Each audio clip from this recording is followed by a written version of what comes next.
اعوذ باللہ من الشیطان الرجیم بسم اللہ الرحمن الرحیم۔ گھر میں داخل ہوتے وقت یہ مختصر سا عمل آپ لازمی کریں، انشاءاللہ خدا رزق کے دروازے آپ پر کھول دے گا۔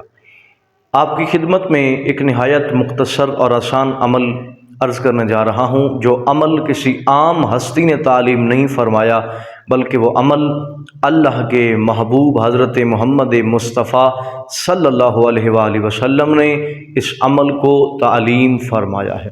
نہایت مختصر اور آسان عمل ہے۔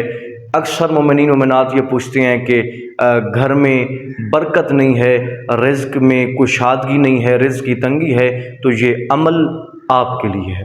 کرنا کیا ہے؟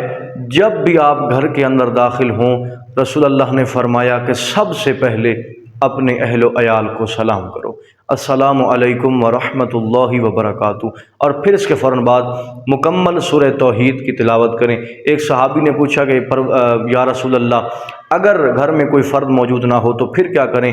نبی نے فرمایا کہ اگر گھر میں کوئی فرد موجود نہیں ہے تو سورہ توحید سے پہلے ایک مرتبہ درود پاک کی تلاوت کرو اور پھر گھر میں داخل ہو جاؤ اور سورہ توحید کی تلاوت کرو۔ رسول فرماتے ہیں انشاءاللہ اس مختصر سے عمل کے صدقے پروردگار رزق کی تنگی کو دور فرمائے گا اور غیب کے خزانوں سے مالا مال فرمائے گا۔ تو دعا کرتا ہوں کہ پروردگار ہمیں حقیقی معنوں میں علوم اہل بیت سے آراستہ ہونے کی توفیق عطا فرمائے۔